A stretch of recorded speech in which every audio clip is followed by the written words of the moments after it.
She's like, okay. Boo Jeff. Boo. Jeff. Hi guys, we're back again, rather sooner than expected, as you predicted rather well. Yes. This one is for Return of the Dream Canteen, as you will know.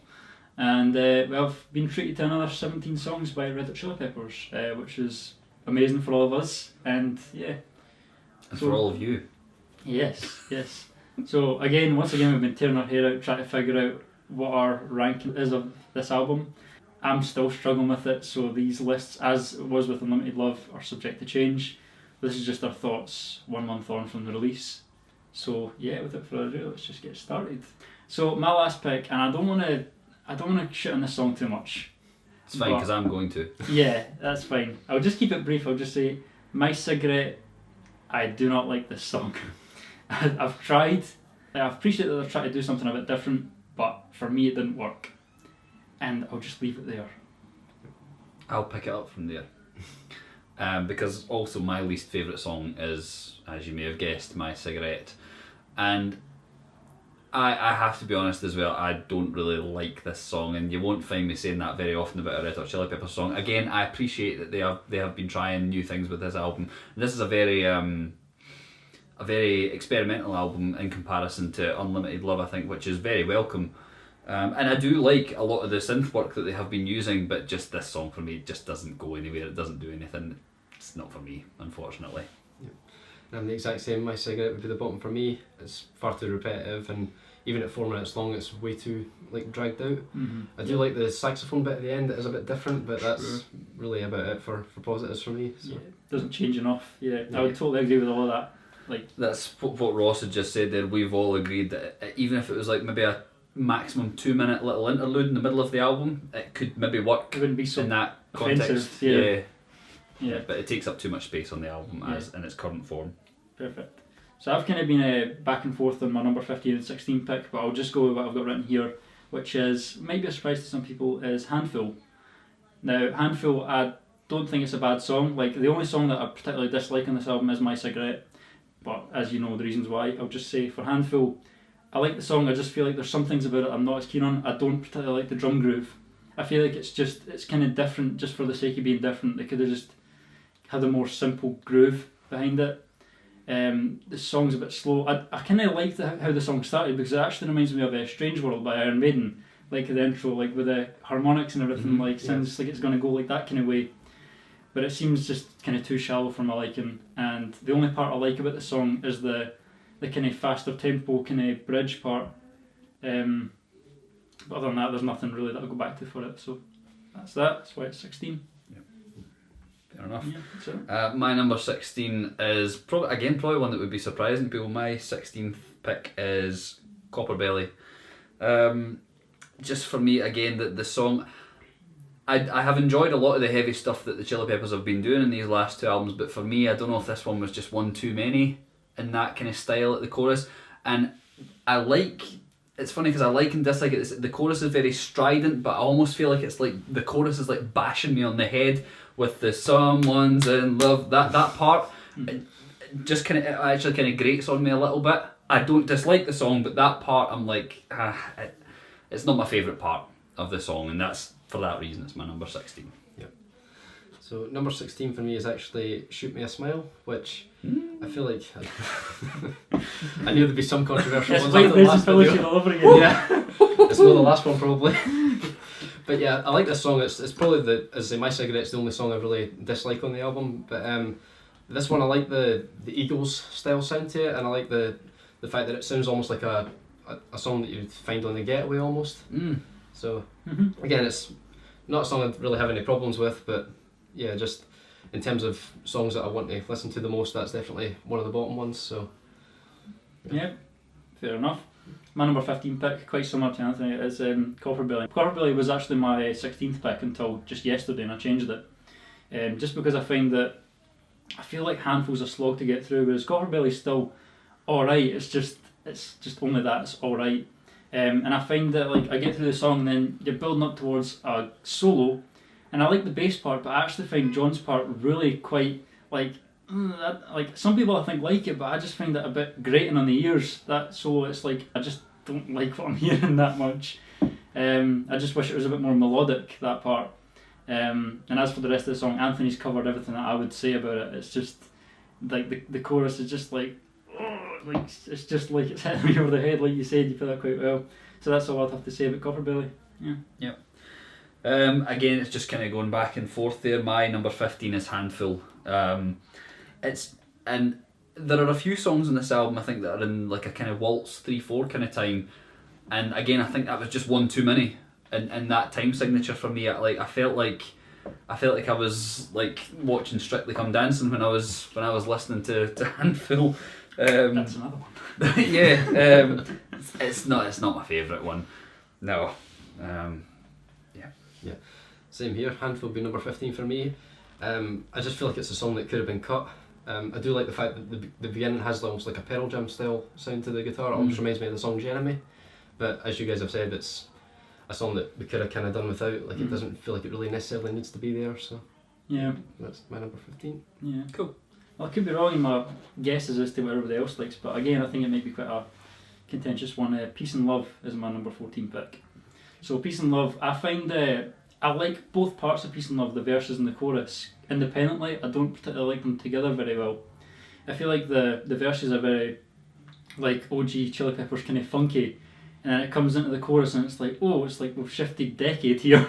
And I just find it a little bit jarring. Like I like both independently, I just wish they were in different songs to each other a little bit. But it's a decent song, but nothing more to say really than that.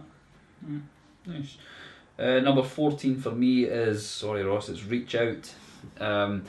Again, after those first couple of songs, we're already getting into songs that I do like. It's just one of my lesser favourites. I find the verses on Reach Out interesting. They're almost kind of like a medieval kind of sounding vibe on the verse, and again they go into that kind of heavy grunge thing in the chorus that they've been doing. And the reason that it's higher than like Handful or Cockapelli, I just prefer that chorus to those ones. As I say, it's still on the lower end of my scale. It's not one of my favourites, but I appreciate the song. I almost don't want to say my number 14 here. It's La La La. Again, it's a song I do like. But the other 13, I just feel like they're songs I would rather listen to. So I do like the fact that it almost reminds me of like a Pink Floyd song. And for something so different as well, it definitely stands out. It's really commendable for them to try something like that. It's like almost like something you would, as I say, like picture like David Gilmour or Roger Waters singing. So it sounds very unique. But yeah, something has to be both. Like my number 13, I'm thinking to myself, no, I'd still probably like that one a bit better. But again, My Cigarette's the only song I dislike on here, so it is really difficult. Well, this is good as well because we're getting like three people's opinions here. It shows that any position for these songs is valid. Even if you don't like the album, it's valid. I wouldn't understand that because I've got a habit of liking everything that the Chili Peppers put out. But yeah, it's good to get a breadth of opinion with these songs. Yeah. Okay, number 13 for me is Afterlife. And Afterlife, I feel it's just a victim of being kind of... It's a good song, but it just seems like a cut out Chili Pepper song to me a little bit. It just seems a tiny little bit lazy. Like it seems like kind of formulaic and nothing stands out about it to me. And yeah, I don't mind it. I feel like it's very going through the motions for the band. But that's just my opinion of it. Fair. Not even the scatting bridge. Yeah, that's nice, but it's not enough to save the song, you know. Fair enough. We were actually talking about that on the way You over. were, yeah, I don't. It's just. Nah, it's not. Fair enough. It doesn't blow my mind. Cool. Number 13 for me is Roulette. This originally was actually much higher on my list because I really like the chords in the verse. I do like the song a lot, but I think what brought it down for me was when I thought more and more about the chorus on Roulette. It felt like an inferior version of what we had on Unlimited Love with the song Bastards of Light, which was a great song off Unlimited Love. And as I say, Roulette is a good song in that they are similar, but it's like a slightly inferior version of, and slightly less creative version of Bastards of Light when it comes to that chorus. Yeah, so that's number 13 So for me. just before we move on as well, thinking of Afterlife, that's another song that it reminded me, especially the verses of Warlocks from State of Arcadia. You pointed that out to me, actually, I forgot about that. Again, feeling like a slightly lesser kind of version to me Like, Yeah. I don't know, I'm not that I particularly love Warlocks, but it's more sonically interesting. But Mhm. anyway, sorry, just to add that. So number 13 for me is Peace and Love, and you guys have already kind of pointed out some of the highlights of that song. I like the harmonies on the chorus quite a lot. The only thing I would say is that I feel like the solo could have been a bit heavier. I feel like the song doesn't really go places it really could have. If that solo had been a bit heavier, I feel like it would have had a better payoff overall. So, yeah. So my number 12 pick is Reach Out again. And once again, apologies. Yeah, but I think you said a lot of the things that I would say about Reach Out. I picked up on that as well. I was going to say, like, it reminds me of that kind of medieval kind of thing, especially the guitar and like the kind of guitar harmonies. Yeah. It really puts me in mind of like some old kind of fashioned kind of, like you say, medieval kind of songs. Just that kind of vibe. Yeah, like green sleeves or something like Yeah. that. Like not like that, but it's That like, kind I of can vibe, imagine. yeah, definitely. And the chorus hits really hard, but I don't know. It was quite a strange dynamic. It's kind of like, oh, we're doing this now. I kind of like the wee kind of breakdown bit at the end. You know the bit I'm talking about. Mm-hmm. Oh sorry. Yeah. Like I quite like that bit near the end, but it's not enough to make me love the song. Really, it's interesting, but not everything paid off in the song that I want to pay off. So that's my number 12. Cool. My number 12, I think I'm actually going to make an executive change right now to my list from what's written down. This shows you how fluid these lists can be. Number 12 for me is going to be Peace and Love. I really do like the song. I think the guys have already kind of covered as well a lot what I would say about it, like the difference between the verse and the chorus. For me, that's almost become a positive. It's actually almost reminding me like you've got the funk verse and the really, really, really melodic chorus. Reminds me of something like Around the World. Which is not my favourite song in Californication, but I do love Around the World. And yeah, it's like a middle of the road track for them. It's very standard of the modern Chili Peppers era, the funk verse, the melodic chorus, and it works well. They've got a formula for a reason. It does work, but yeah, it's not enough to push it into the upper echelons of the album for me. So my number 12 is a song I've not really got much written down for, but it's the song Bella, which it reminds me a lot of Let 'Em Cry from Unlimited Love, so I think that's why it kind of jumped up a few places. I hadn't noticed that, but yeah.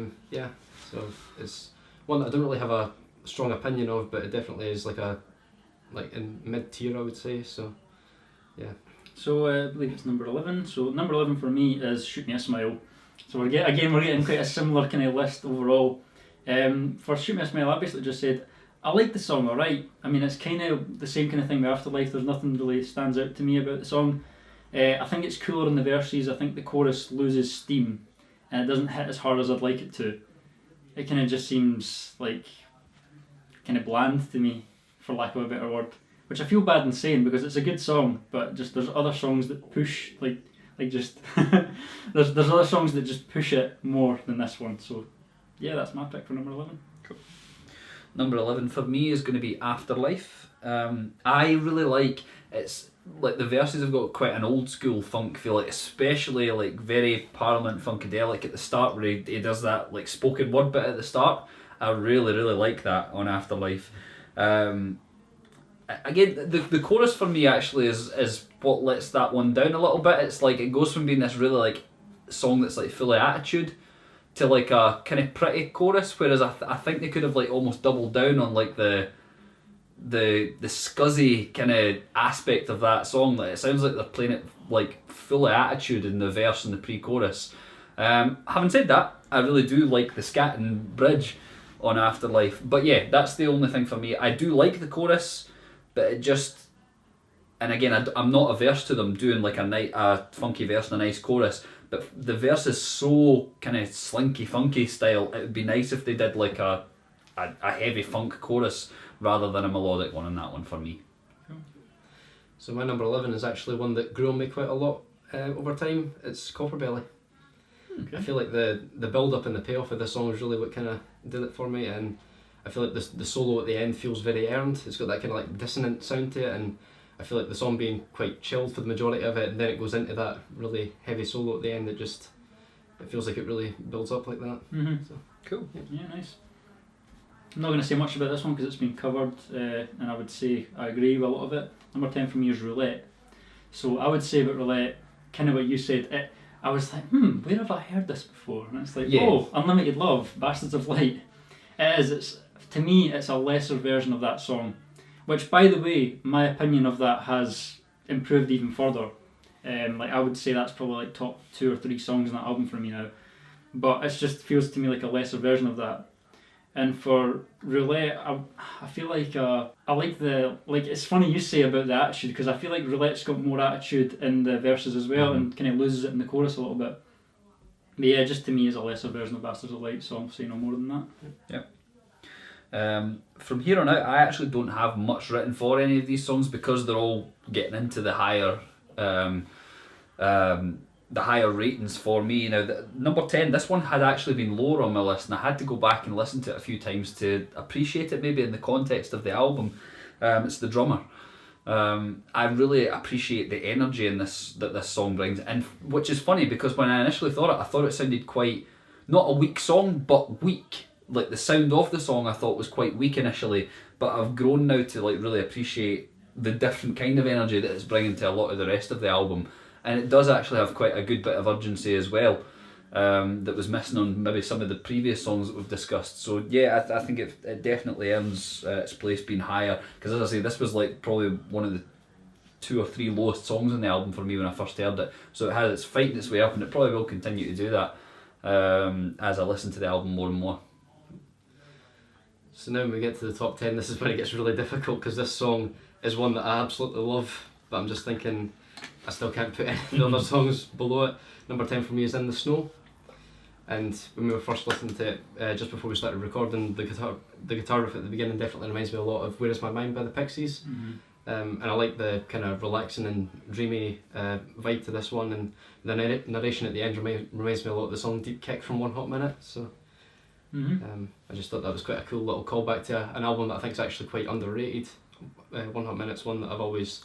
Glad you said that. Yeah, it's one that you see a lot of people hating on it, but I've always quite liked it. Like, not as much as some of the classic albums, but definitely like not one of the worst or anything like that either. Perfect. So number 9 now for me will be Tip of My Tongue. So Tip of My Tongue's a good song, but I feel like it suffers a kind of the same fate as Black Summer, in that it definitely feels like it was like squeezed into like the single kind of role. Like it was like, oh, we need a single, let's write a single. It feels like that to me personally. I feel like Tip of My Tongue seems very, I don't know, it's not as different as Black Summer was to the rest of Unlimited Love, but there's still something there that I feel is a bit, kind of separates it a little bit. And I feel the urge to kind of go past Tip of My Tongue, not only because I've heard it so much, but because it's, I feel like Chili Peppers have done, like they've tread this ground so often, I feel like. But it's a fun song, and it's quite an addictive song. Like, it's hard not to like vibe with it. Like, the Chili Peppers like have this style down to a T. Like, they know how to make this sort of song.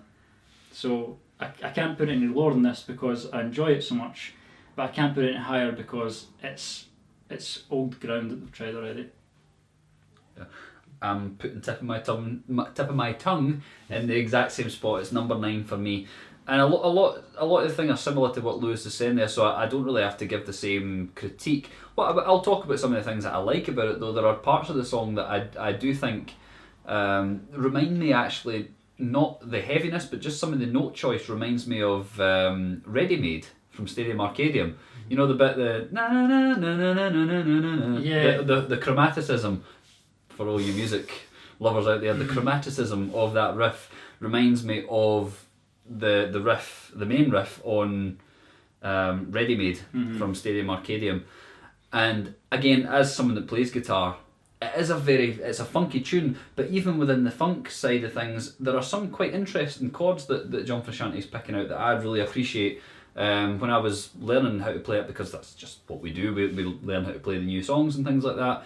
And I'm picking out the chords. I'm like, oh, that's quite cool. Wouldn't have thought to put that in a funkier song? Because it's quite a melodic sounding chord, and he's thrown it in a funky style. So yeah, I really appreciate all that stuff about Tip of My Tongue. But yeah, as Lewis says, it's very much earmarked, as Black Summer was, as the single. which isn't necessarily a bad thing. They need, they'll be releasing singles. But yeah, it deserves its place. It's right kind of in that middle spot on the album for me. Yep. Funny you should say that, because Tip of My Tongue's number 9 for me as well. So I'm not Keeps not really going to add much else to that one, but I will say, just like Black Summer, it's one that, even though we've heard it a lot and being the first single, I don't think it's actually got old. It's one that, even going through the album again, like if I listen to it like one more time, I don't really feel like I need to skip it over it. So. Yeah. Oh, and I should say as well, the intro actually reminds me of Dark Necessities. Yeah, it does, yeah. Yeah. And I appreciate the reference to Funky Monks in there as well. Yes. They're getting good at doing that. They're getting quite good at being quite self-referential. And as I say, picking up on old beats and things like that, and not literally beats, but you know what I mean. They're like picking up on like old little things from old songs that reward big people that are big fans of the band. Maybe casual listeners won't notice it, but a serious fan of the Chili Peppers will be like, oh, that links with that. And I have noticed that in a few of the stuff from the last 2 albums. Yeah, I was going to say there's loads of references. I'm sure there's a song on the album that says The Brotherly Cup as well. Does it? Yeah. Oh, I hadn't noticed that. I hadn't picked up that lyric. Yeah, I remember hearing that. That's Afterlife. I think it's Afterlife, yeah. Is it? Yeah, it is. With the brotherly cup. Oh, yeah. Aye. They're all through it. It's littered all through that. Like I felt like there was actually even more in this album than there was in Limited Love, but there was even a lot in that. Number 8 for me is Bella, and I found this one quite hard to place. I found it quite jarring the first time I heard it. I don't know if it's maybe because it's in 7/4, is it not? Is it? I believe it's in 7/4 in the verses and in 4/4 in the chorus. I think so. Right. I actually hadn't. I thought they were just playing off beat, but I hadn't actually even thought about the time signature. I could be wrong, because I'm not like as clued up on like music theory as yourself, but there's something they're doing. Right. I'm not sure what it is. Because it puts me in mind a little bit of Ready Made, because like you said like about Ready Made earlier, but puts me in mind to Ready Made because that changes the kind of groove. At the like it does it kind of like half of the groove is in like 4/4, is it not? Yeah. And some of it, you know what I mean, like it changes. Yeah. So the groove really changes, and I found that quite jarring at first. But once I got accustomed to that, I quite appreciated it, and I feel like the song gets better the further it goes through it as well. Like it kind of takes a wee while to warm up the song, like personally. But yeah, I love it. It's really good. I like it more than I did when I first heard it. And yeah, that's all I can really say about it. Other than the fact that I like the solo as well. Like I feel like a lot of the solos I like in this, I like them when they're more kind of just laid back, personally. But yeah, I like this song. Nice. I also like that song, and it's also my number 8. So Bella is my number 8 pick as well. And again, everything that Lewis has already said about it, I absolutely agree with. Other than the fact that I liked it from the get-go when I first heard it, and it's essentially stayed exactly where it was. I love the harmonies on the verse. The only part that I don't dislike it, but I find it funny is vocal inflections on the pre-chorus. And he's like over-pronouncing every single... he's over-pronouncing every single word, which I've come to expect from Anthony Kiedis, and I love the way that he chooses to inflect certain words. I think it's hilarious and effective a lot of the time. And for me, on a more serious note, for me, the first time I heard the choruses, I actually got quite welled up listening to the choruses of Bella. It was like it took me to somewhere that I thought I'd put away in my mind, and everybody's got those things that affected them at some time, and for some reason it took me to that, and yeah, I think Lewis told me I misheard the lyrics on it, but yeah, I find the choruses of Bella really quite moving. It's one of as I say, we're getting into the upper half of the album now, so it's one of the better songs on the album for me. I find it really effective and really moving. So number 8 for me is another one that I don't really have much to say about, because you guys have already kind of covered it, is Afterlife. I love the fact that it has that part in the middle where the bass kind of takes charge for a little bit, and it's got like its own little mini solo there, and the fact that the guitar solo at the end, if you're listening in headphones, it's got those accents that go ear to ear, so it's quite cool how they did that. Yeah. So, yeah. Perfect. I actually haven't listened to that song with earphones yet. I'll need to try that. Yeah, it's really cool how they did it. So numbers 6 and 7 again are kind of back and forth for me, but I think I've settled that number 7 is the drummer. So I've always liked the drummer. There's parts of the drummer that I'm not as keen on as other parts. I'll just get the negative out of the way first. So the drummer, I'm not particularly keen on the kind of electric piano type, organ type thing that's running through the whole thing. And that's a big deal because it's through the whole freaking song. Like, I kind of just wish it was more kind of just the guys, just Flake on the bass, John on the guitar, and Chad on the drums. Like, I don't really feel like it needs anything more than that. Because I just don't like the kind of tone they went with for that. I think that's what I was getting at when I was talking about the drummer earlier on, about like it didn't punch. Yeah, the instrumentation yeah, didn't punch. It's too sparse. Like, the only musical kind of quality beyond like the vocals and obviously the percussion that I can really pick out is that like that electric kind of piano's running through it, and I don't like that. I just don't like the sound they've chosen. I don't mind the kind of chords or anything like that. It's the sound. I just think it sounds quite like boring, for lack of a better word. It's like it's a good thing. It's a well written song. Yeah, it's like a well written song will shine. Yeah, through. I was just gonna say, on the plus side of this song, I love the shift from the verse to the chorus. It's so smooth. Like, it's such it's quite a strange but a really cool transition from the verse to the chorus. Like, it's quite very dark and like mysterious, and then it's like the sun comes out behind the clouds when the chorus comes out. I really appreciate that about this song. So yeah, just a fun listen. Yeah, it's a nice way of putting that. Yeah, thank you. We were number 7. Number 7 for me is Fake as Fuck. Again, I really like the changes all over this song. I think are amazing. It's got that kind of like laid back verse that comes in, kind of similar in feel to Reach Out, kind of almost medieval sounding, and then all of a sudden you've got that tempo change that kind of like kicks the song into gear, which kind of takes your breath away the first time you hear it a little bit, and then you've got that crazy outro, that really really heavy outro. That's one of those cases when, yes, there's different parts to the song, but it all clicks together for me. I think Fake as Fuck is a fantastic song. It's a fucking fantastic song. Speaking of fantastic songs, number 7 for me is Eddie, which has that really nice little nod to By the Way at the beginning, the slightly faster version of the intro to that song. And plus it has a solo that reminds me of Freebird, which is always a good thing.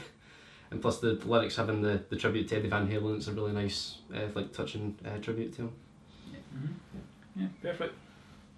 Number 6 for me is also Fake as Fuck, and again, I'm sure we'll like it for very similar reasons.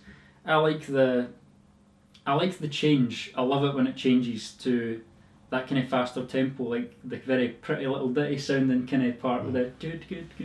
I just feel like it's really high energy, and really nice. And I wasn't sure initially when I first heard it about the heavy ending, but I like it now.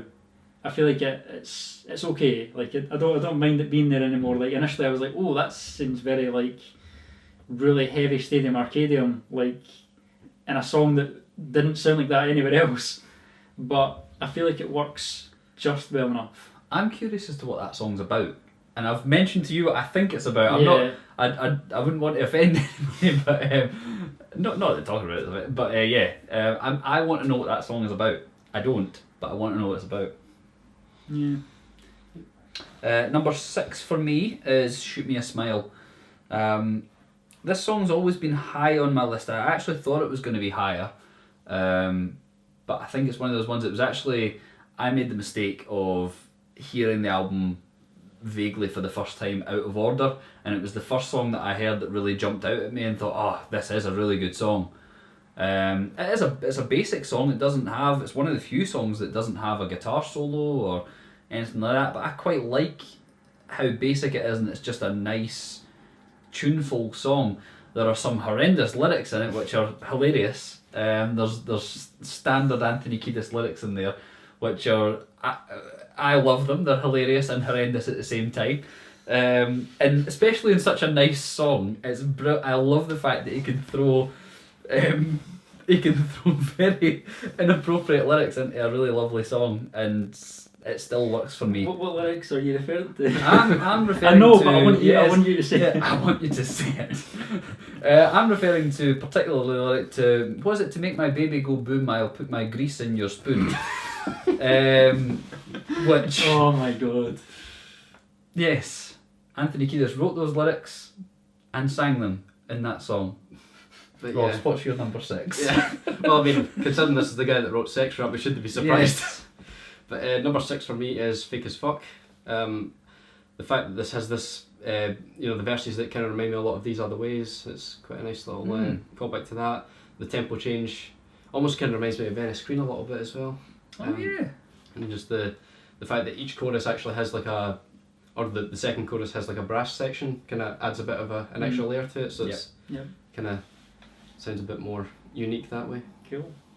Well, we're getting quite hip list again. Yeah. So this is kind of, again, I'm not sure where it placed these 5 songs really, to be honest with you. Yeah, I'm the same. But I'm thinking number 5's got to be Eddie, personally. Eddie's a good song. I kind of slept on it when it came out as a single. I was kind of like, it's alright, I'll take my tongue over that. And now I feel kind of like quite silly for thinking that, because Eddie's, in my opinion, a much better song than that. A nice tribute to the late Eddie Van Halen, of course. Quite a nice, like it feels like they're playing with feeling, and like Anthony's singing with feeling with this song. It feels quite like an emotional song. The best thing about this song is the worst, in my opinion. The solo, the very long solo. So it's a beautiful solo, it sounds amazing. I feel like I'm like at a live performance when I hear it. I feel like the song depends on it a little too much.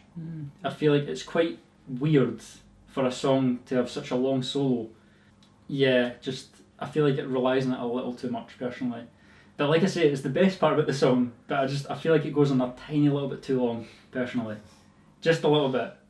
I know you're judging me for this, but yeah, that's just how I feel. I just thought, damn, this solo's a long solo. This is a long song. Yeah. So, but I like the song. It's number 5. That is also my number 5. Eddie is my number 5 song. For all the things that Lewis just said, however, I would take away the fact, and this is probably just the guitar player and me talking, I totally welcomed the long guitar solo. It was, for me, it was almost like, yes, it's about time that he just, because he's always spoken about being a tasteful player, and he does, and John Frusciante serves the song rather than himself, and he does serve the song, particularly because it's about Eddie Van Halen, who was a flashy, showy guitar player. I do get that as well. Yeah. But so it is technically serving the purpose of this song to make a tribute to Eddie Van Halen, but at the same time, it's like he's finally getting a chance to go like, right, let me show you what I can actually do. And I've heard him do it live already, and he's not personally, but I've listened to the live performances of it already, and he's just, it's like you see him playing it, and it's like he's free when he's playing it. He's just free to let what's in him come out through the guitar. And I've said this before about John Frusciante. He's got this weird ability to make a guitar sound like something that it's not. Like an animal, like on Heavyweight. Like an animal, yeah. And it does, and on Eddie it does. It sounds like some kind of fire-breathing mythical creature at some points in the song. It just, as a guitar player, it really makes me want to put a tremolo arm on my guitar and just like whack the shit out of it, in a good way. But yeah, Eddie sits in at number 5 quite nicely for me. Cool. Number 5 is one that grew on me a lot as well. It's Carry Me Home. I like the fact that it's almost like the beginning reminds me a lot of Jimi Hendrix in a way, and the fact that it leads into in the snow really well. It's definitely a highlight, and the fact that the second half has this almost like a Black Sabbath style sound to it, and I could definitely picture Tony Iommi coming up with a riff like that. Mm-hmm. So yeah, me and Lewis will actually listen to the song on the way over, and the bridge you were saying, like the way Anthony Kiedis hits that high note at the way he sings Here Alone, it's just it sounds great. Yeah. Number 4. Yeah, but I'm going back to what I want. Okay, I think I've decided. I'm really back and forth on these 2 songs, but number 4, I will say In the Snow. Just know number 4 and number 3 are neck and neck, but In the Snow is my number 4 pick, because I think through the verses, especially through the verses, this song is gorgeous. Like, it sounds beautiful. I just love the somber kind of tone. A lot of people aren't as keen on the fact that it's got a drum machine and there's not like any like actual like Chad playing. I get that, but I feel like it actually suits the song. It suits the kind of vibe of the song. And yeah, the guitar, like you said, it sounds kind of like Where's My Mind a little bit. Yeah. Yeah, it is quite similar. Yeah, but it's like that, but the really somber version of that almost. But yeah, it's a well sung song anyway, and I like the verse parts. I like the chorus as well. The parts that I'm not as sure about are the spoken word parts, which I don't mind, like the first one, like the first kind of spoken word verse, because I think it gels well with the rest of the song. Like, it's a bit different, but it still fits the song quite well. But I don't like the second spoken word part. I just think it's just word Goofy. salad to me, and yeah, it's typical Kiedis word salad. It's goofy, and it's just weird for the sake of being weird, I think. And I feel like the song would benefit from not having that as much. But I won't let that interfere with how much I like the rest of the song. The rest of the song's beautiful to listen to. Yeah, a nice closer. And again, In the Snow is my number 4 pick as well. And I honestly think it could have been number 1 had it not been for the final spoken word part, which I don't dislike. I just think it diminishes the effect that the song has on you emotionally. I agree. Again, Lewis had mentioned about the drum machine versus acoustic drums with Chad playing. There's something about that, and I don't really know what the song's about, but there's something about that, like, because the guitar itself sounds really like chewy and organic. It's got this really nice phase tone on it. It's really chewy and organic with this clearly very human instrument coming up against this clearly not human instrument. I really like the juxtaposition of the two of them together, and I think it adds to the feeling that the song gives you as well. And when Anthony Kiedis is talking about waking up in the middle of the night and checking your this phone, checking that in the middle of the night, and I think it creates a really, really nice, quite somber mood. Gives me a feeling of loneliness anyway, that song. It is. It's very, very somber, very lonesome. And as I say, the first spoken word part, when the chords change, there's something about that chord change that makes the spoken word part work. And the synths are And the quite synths, smooth, yeah. And then the second spoken word part, again, I appreciate what they were going for, but that part for me slightly bumps the song down. It takes me out of the song a little bit. Mm-hmm. This song's created a mood for me, and I'm quite content to just stay there for the rest of the song, and it kind of pulls me out of it a wee bit. So number 4 for me is actually a song that at one point was number 1, and that's Reach Out. It's just a song I wish I could hear for the first time again, because the first time I heard that chorus and the way it just slams into that heavy part, it was everything I wanted in the song. And the fact that it has that heavy guitar in the bridge, it's like, because being a heavy metal fan, anytime a song gets heavy like that, it's definitely more my cup of tea. So yeah. But these top 5 have alternated that many times that it's not quite number 1 for me anymore, but definitely up in the top tier. Again, it's good to see Reach Out hitting the top half, or not even the top half, like the top aspect of somebody's list, because it was quite low down for me, so it's good to hear that it has been appreciated on the other end of the spectrum. Yeah, definitely. Number 3 for me is La La La La La La La La. I'll say it how he sings it. So this song was quite tough the first time I listened to it. I liked the vibe of the song overall. I liked the kind of smooth, kind of silky kind of feel. Like, kind of feels like I'm floating on a cloud a little bit. I thought the chorus, the first time I heard it as well, was beautiful. The Give Me Your Honey, like I thought it was such a well-made part of the song. The synths kind of soaring along with the voice, and it just sounds great. It's one of his best vocal performances on this album, I believe. It might be his best vocal performance on the album. The part I wasn't as sure if I liked as much was the harmonies of the La La Las, as its name is. It's kind of grown on me a little bit. Like, I thought it was a little bit, I don't know how to describe it, not like Bee Gees, but that kind of vibe, that kind of old old school kind of 70s kind of harmonies. Yeah, I found that a bit strange at first, a bit jarring, but it's grown on me now. I quite like it, and I couldn't imagine the song without that now. So yeah, just a really sweet song, and I'm happy to have it at number 3.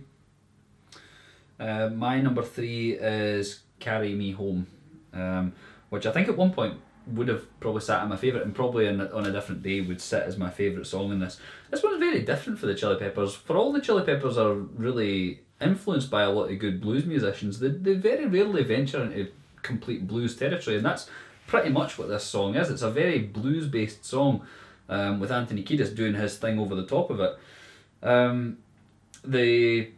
The whole song is excellent, but the outro in particular is absolutely fantastic. It kind of reminds me of it's got shades of Jimi Hendrix, shades of Black Sabbath, shades of the Beatles, the late stage Beatles stuff, like I Want You, She's So Heavy. I love, there's this little thing again that musicians will notice. They're playing a certain note on the guitar, but Anthony Kiedis is singing the note above it. They play a flat note for the key that they're in on the guitar, but Anthony Kiedis sings the note that you expect them to play, but they're not actually playing that on the guitar, and that's just a little thing that musicians will notice, and you'll notice it because something will jar in your ear, and you won't know what it is if you don't play a guitar. Something will jar in your ear, and you won't know what it is, but you'll know that you like it. But yeah, that outro is fantastic. For me, like La La La La La La La, it's probably one of the best vocal performances that Anthony Kiedis has put down on that outro in particular. The only part I think that's maybe brought this one notch or two down for me is the would it be called a pre-chorus, the bit where he does a really really long flowing vocal bit. For me, that bit, I'm like, is he going to finish this sentence? That's the only part for me that brings it down ever so slightly. It's good, and it's impressive that he can do that. Yeah. But I'm kind of like listening to it, I'm like, when's that sentence going to end? But yeah, other than that, it's fantastic, and I feel like that outro could go on for 3, 4, 5 minutes if they wanted to, and if they do it live, that would be cool to see them extend that. So number 3 for me is The Drummer. I think mainly just because it's, I'd say, probably the most catchy and the best sing-along track on the entire album. And I think probably my favourite chorus overall. It's just it's got this kind of happy feeling to it, and it's a song that definitely kind of just almost makes you feel better every time you hear it, and it's almost like a song that would give back, bring back good memories almost. Speaking of Carry Me Home, number 2 for me is Carry Me Home. So what do I have to say about Carry Me Home? Well, I feel like the song's quite sensible enough to give itself space. It gives itself some room to grow and build. And I really enjoy the verses, but I feel like it just leaves me longing for the end of the song because of how hard hitting that is and how impactful that is. I do enjoy the verses, don't get me wrong, and that part that you said, that kind of pre-chorus part, I actually do kind of like that, the stretched out bits. It's weird, and it makes me feel like I'm running out of breath just listening to it. Yeah. But I think it's a cool part of the song. It's quite different. It's something different. Yeah, so I thought that was quite cool. That guitar part, I don't know if it's what you were referring to, the bum bum bum bum. It's because you think it's going to be but it's it's kind of flat to that. Yeah. So yeah, I think that's what you're talking about, and yeah, that part it really does catch your ear. I don't care if you're well versed in theory or not, it's going to catch your ear. Yeah. And it sounds so cool. It reminds me a little bit of Don't Stop Believing by Journey, but on freaking just overdrive, just absolutely fucking going wild. And then it comes to that kind of ending of the song, which I believe is probably everybody's favourite part of the song. And Anthony's vocals on that are just glorious. And like Ross touched on earlier, I think the kind of thing he does with his voice, he kind of the wee kind of voice crack, the Don't Want to Be Here Alone, that part there always gets me because it sounds so emotional and so charged. Yeah, it's a bit on This Is the Place with the way he sings I Saw You Out There. Yeah, it's don't wanna be here. It sounds kind of sounds emotional to me. He's fighting for it. Yeah. He's on the verge of tears almost. And he really means it. So I feel like that's a really convincing vocal performance, and I really appreciate that. like every time I hear that part, I want to turn that bit up because I really like it. But yeah, I just think it's a beautiful song, and it could have easily been number one. Yeah. Number 2 for me, we're just kind of flip-flopping with those two. Number 2 for me is La La La La La La. Just from the first time I heard it, it was, again, I heard this song before I heard what is in my number 1 spot. I thought it was going to be my number 1 just because of how beautiful a song it is. It's similar to In the Snow, but In the Snow is a bit, what's the word I'm looking for? In the Snow is a little darker, whereas La La La is like really beautiful. In the Snow is beautiful, but in a lonely, mournful way. La La La is actually quite uplifting. And I mean, obviously the lyrical content of the song, again, Anthony Kiedis has been getting a lot of flack over the last few years for not being a competent lyricist. I completely disagree. He's a poet. He is. Yeah. He is. He can write a goofy lyric, don't get me wrong, and there are some lyrics that even I'm like, oh, that was an interesting one. But then, but there are some lyrics that he can write and really like tug on you. On your heartstrings. I was going to say, yeah, that's probably an Anthony Kiedis lyric somewhere out there. But yeah, for La La La, I could almost imagine, if I was allowed, I could almost imagine like using that as like a wedding song, and he says it's right there in the very first line. I want to spend my life with you. You can elaborate on it and you can wax lyrical, funnily enough, on like how much you love somebody, but there's no better way of saying that you're in love with someone and that you want to love someone than saying that you want to spend your life with them. You're essentially saying that my life is better because you're in it.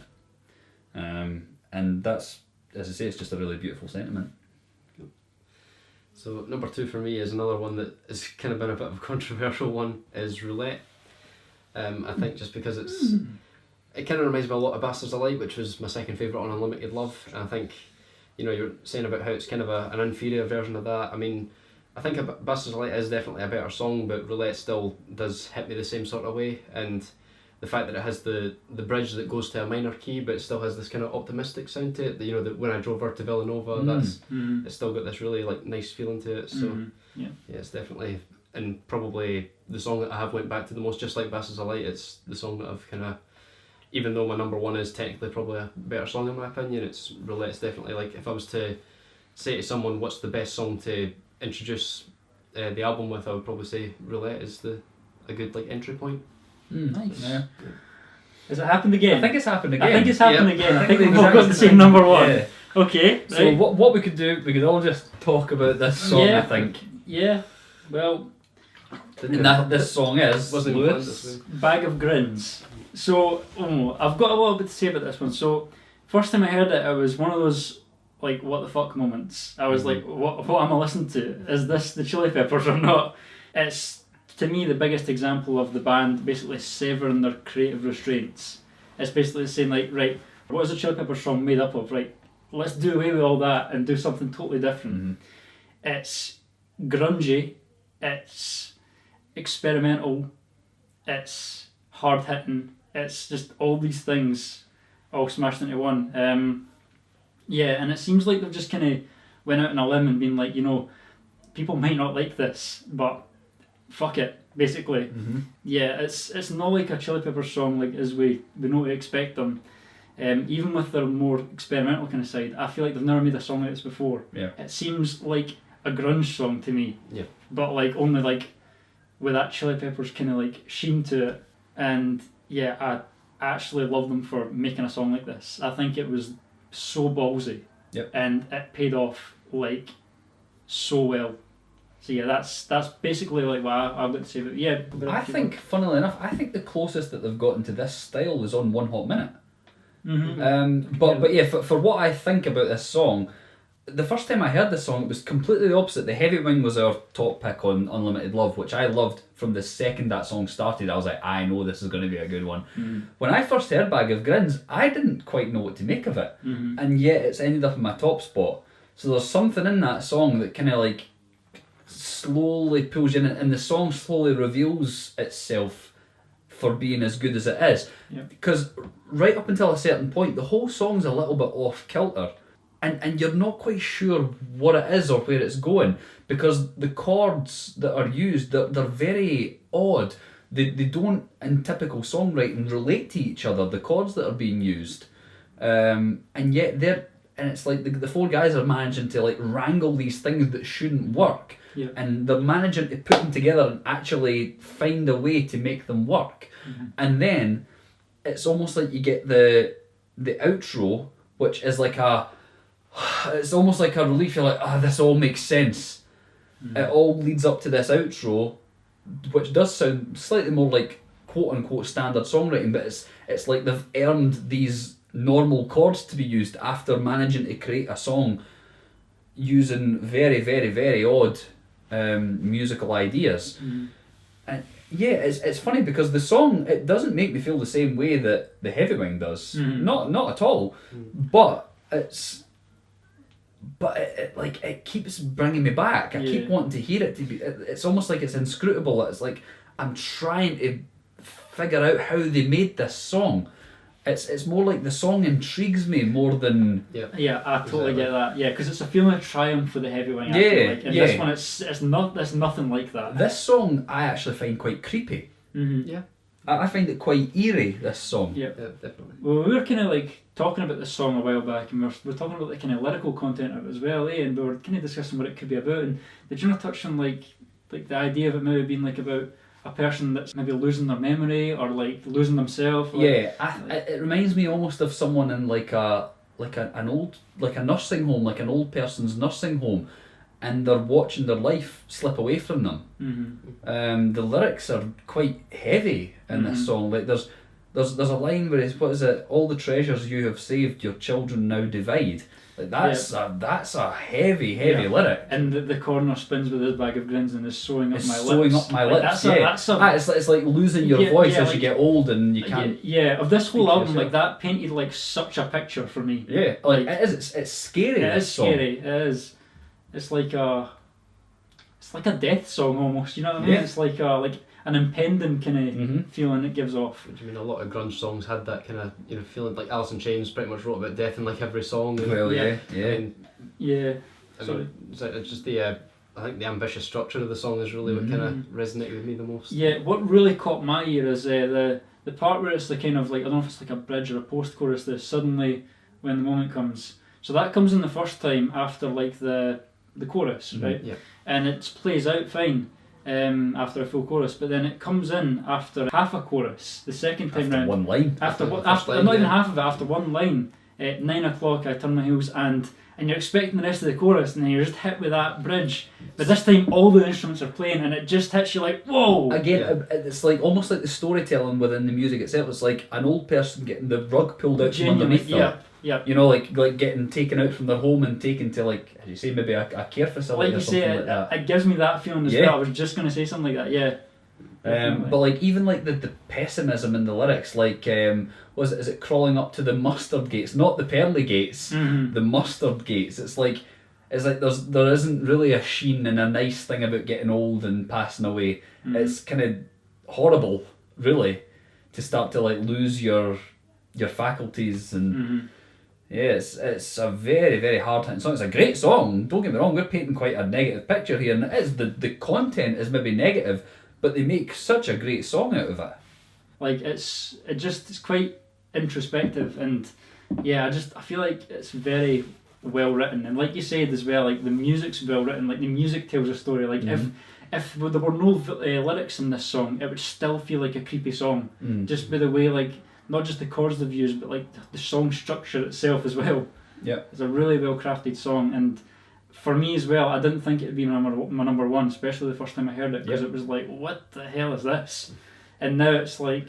It's almost like with the Heavy Wing, it couldn't be any other spot in the album for me. It pulls me in and intrigues me so much that I'm like, well, like, I can't put it anywhere else because I keep having to go back to try and decipher this song. I find it's definitely the most addictive and replayable song in the album I like to listen to personally. Yeah.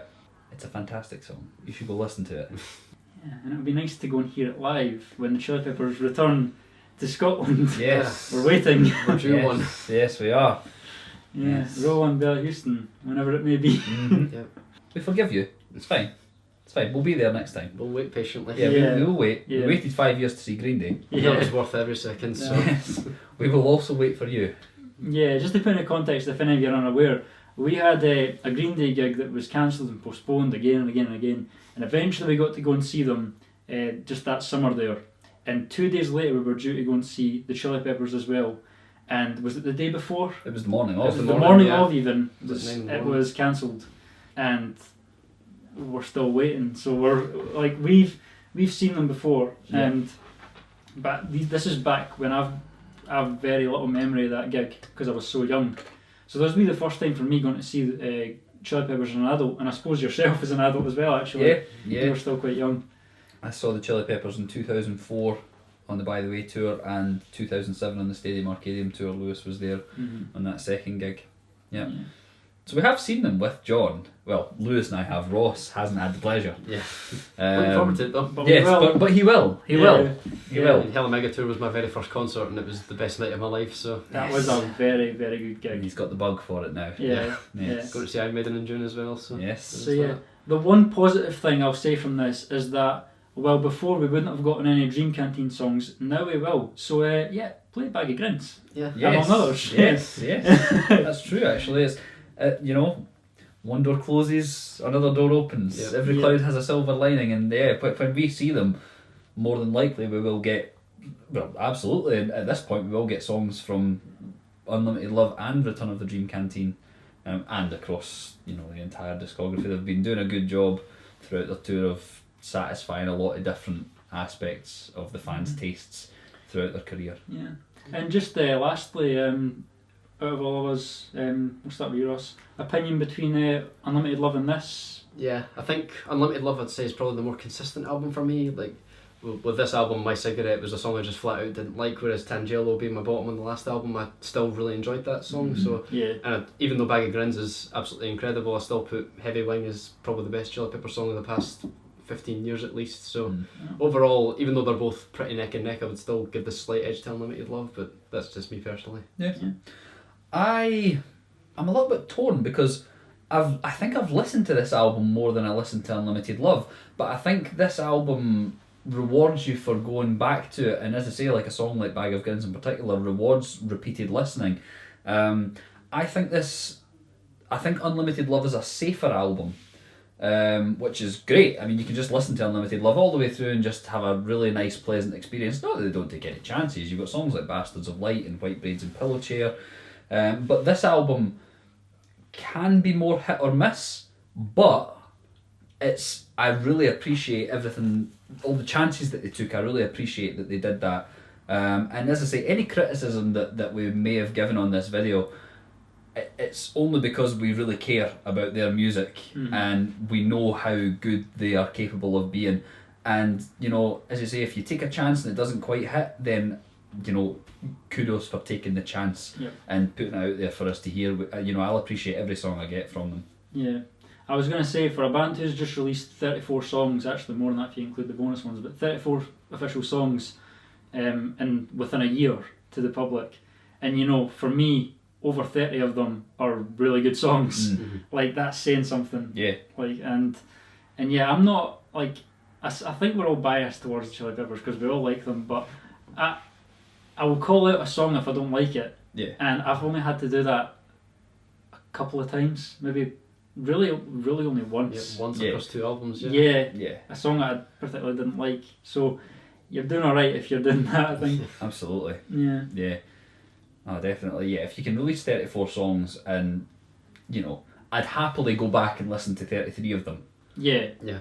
That's the thing, like, even the ones that were lower on the list, I'll still go back and listen to them. The only one that I will probably not be seeking out is My Cigarette. Same. But other than that, if any other of those songs come on, for example, if I'm in the car, I'll happily sing along to any of the songs that we've discussed. I'd probably even sing along to My Cigarette. Yeah. There's not many lyrics. Yeah. That's the thing, like, if anyone else made My Cigarette, I wouldn't, like, think, oh, this song's awful or terrible or anything. I'd just be like, oh, it's alright, it's not for me. Yeah. So that's why I think it's like they took a risk on it. For most of us, it didn't pay off, but I'm glad they're taking risks. I'm Yeah. glad they're not just phoning it in because they could have done. Absolutely. It's funny how Unlimited Love seems so safe in comparison to this album And now. because Yeah. it didn't when Unlimited Love Yeah, came we're out. like, oh, they're trying this, oh, they're trying Yeah. that. But now, in comparison, it's like Dream Canteen feels like they're just doing what they want, like Yeah. whatever they want, without any Yeah. like anybody saying, oh no, maybe don't do that. I mean, I think there are still, like, you'll get songs like Tip of My Tongue and things like that, and Peace and Love, where it's like they are doing the Chili Pepper thing, but it's like, it's almost like they're respecting their fans enough to be like, do you know what, we're going to give you a bag of grins, and there, Yeah. take it and see Yeah. what you think. If you don't like it, just send it right back to me. yeah. I'm going to put something out there. If you like it, take it. Yeah. No, that is. I suppose they're pleasing everybody. Like they're not just throwing like a big, like random thing out here. Like they've not give us an album of Bag of Grins. I mean, like, right, this is what you're fucking getting. Take it. They're pleasing everybody. Like they're Yeah. giving people what they want if they want something new and something unique and different, and they're giving people who want to just hear a Chili Peppers album plenty of good Chili Pepper songs. So yeah, I love the album. Unlimited Love, I would agree, is more consistent, but the chances that they take on Dream Canteen, I appreciate all the more. You know, I did mention in the original video that we did for Unlimited Love that they had hinted at releasing more music pretty soon. I don't think any of us had anticipated that it was going to be quite this soon. And as I say, for a band that's been around for coming up 40 years, to be dropping 2 massive albums in 1 year, that is, you know, it's clear that their drive doesn't seem to have dissipated at all, and their willingness to go out on a limb and throw the public, you know, attempts at new sounds and things like that. They're not just resting on the laurels. They're not. I mean, as you say, they've got Chili Pepper sounding songs that they're like, yeah, they're ticking that quota for people that do just want that. But at the same time, they're giving people that do want a bit of growth and a bit of experimentation. That they're giving them, they're ticking all boxes really. That they really have. They've, between those 2 albums this year, they've really put out a body of work that they should be really happy with. And yeah, I hope that, you know, we get more in the future. I hope that there's more to come. Yeah, definitely. I agree completely with that. Yeah, and this has been fun once again. Yes. And it's been. I knew we'd have a lot of similar picks, and we really did once again. And it's weird because we've spoke not like at length, but just briefly about our opinions of songs and all that. But we've never spoken about like where we'd rank songs really that much.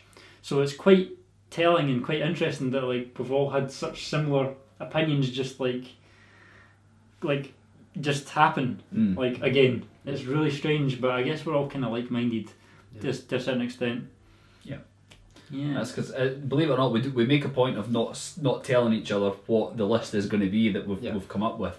And yet there was several occasions while we were discussing Return of the Dream Canteen and Unlimited Love where if they weren't in the exact same spot, they were all in the same area as in terms of how much we enjoyed certain songs throughout the album's ranking list. The album's track list. So hopefully we'll do this again sometime. Whether it's another Chili Peppers album or not, I don't know. Obviously, won't be a new one, but maybe we'll do another Chili Peppers one. Maybe we'll do another band altogether. Maybe we'll do an albums ranking. I'm not sure, but hopefully we can do something along these lines again soon. And I hope you guys enjoyed this video, and let us know what your rankings would be as well if you've heard the album. If you haven't, what are you doing here? Go and buy the album. Go and listen to the album. It's a good album. But yeah, if you've heard it, let us know what you think. We'd like to hear it. I'll see you again soon.